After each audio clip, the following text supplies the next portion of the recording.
ഈ വീഡിയോ നോക്കുക. ഇതൊരു പരീക്ഷണമാണ്. ശരിക്കും എന്താ ചെയ്യുന്നത് വെച്ചാൽ ഒരു എലിയെ പിടിച്ചിട്ട് ഒരു കൂട്ടിലിടുന്നു. ആ കൂട്ടിൽ എലിക്കുള്ള ഭക്ഷണമുണ്ട്, എലിക്ക് കഴിക്കാൻ ഡ്രഗുകളുണ്ട്. എന്ന് വെച്ചാൽ മത്ത് പിടിക്കുന്ന രീതിയിലുള്ള കള്ളോ ആ രീതിയിലുള്ള സാധനങ്ങൾ വെച്ചിട്ടുണ്ട്. അപ്പോൾ എലി ആദ്യം ഇത്തിരി ആ ഡ്രഗ് കഴിച്ചു നോക്കുന്നു. അപ്പോൾ ഒരു സുഖം തോന്നുന്നു. അടുത്ത ദിവസം വീണ്ടും കഴിക്കുന്നു, അഡിക്റ്റായി മാറുന്നു. കുറച്ച് കാലം കഴിയുമ്പോൾ എലി ചത്തു പോകുന്നു എന്നുള്ളതാണ് പരീക്ഷണം പറയുന്നത്.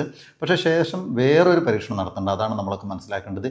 ഇതേ എലി എന്ന് പറഞ്ഞാൽ ഇതേപോലുള്ള ഒരു എലിയെ എടുത്തിട്ട് കുറച്ചുകൂടെ വലിയ ഒരു റൂം, ഒരു പാർക്ക് പോലുള്ള സ്ഥലത്ത് കുറേ അധികം എലികൾ വേറെയുണ്ട്. അതിൽ ആണും പെണ്ണുമായ എലികളുണ്ട്, കളിക്കാനുള്ള കുറേ സ്ഥലങ്ങളുണ്ട്, ഭക്ഷണമുണ്ട്, വെള്ളമുണ്ട്, ഡ്രഗുണ്ട്, എല്ലാം ഉണ്ട്.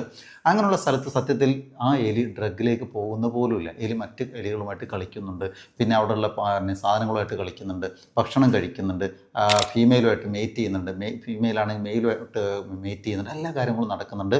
അത് ഡ്രഗ് അഡിക്റ്റ് ആവുന്നില്ല, അതിൻ്റെ ആയുസ് കുറയുന്നില്ല എന്നുള്ളതാണ്. എന്ന് പറഞ്ഞാൽ പലപ്പോഴും നമ്മൾ പറയാറുണ്ട് ഡ്രഗ് എന്ന് പറയുന്നത് പിന്നെ എന്താണ്, എല്ലാവരും അത് കിട്ടിക്കഴിഞ്ഞാൽ അഡിക്റ്റ് ആവും. അങ്ങനെയല്ല. സോഷ്യലൈസ് ചെയ്യാൻ അവസരം കിട്ടിയാൽ, മറ്റ് കാര്യങ്ങളിൽ എൻഗേജ് ചെയ്യാൻ അവസരം കിട്ടിക്കഴിഞ്ഞാൽ അവർക്ക് ഡ്രഗിനോട് വലിയ താല്പര്യമുണ്ടാവില്ല എന്ന രീതിയിലുള്ള ഒരു പരീക്ഷണമാണ് ഇത്. യഥാർത്ഥത്തിൽ നടന്ന പരീക്ഷണം എന്നറിയില്ല. എന്തായാലും ആ വീഡിയോ കണ്ടപ്പോൾ നിങ്ങളുമായിട്ട് ഷെയർ ചെയ്യാൻ തോന്നി.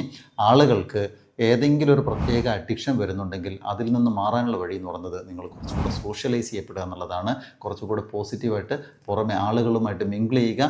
നിങ്ങൾക്ക് താല്പര്യമുള്ള, സന്തോഷം കിട്ടുന്ന മറ്റ് കാര്യങ്ങളിൽ ഏർപ്പെടുമ്പോൾ ഡ്രഗിലേക്കുള്ള ദൂരം വളരെ കൂടുകയും ഡ്രഗിൽ നിന്ന് നിങ്ങൾ അകന്നു നിൽക്കുകയും ചെയ്യുന്നുള്ളതാണ്.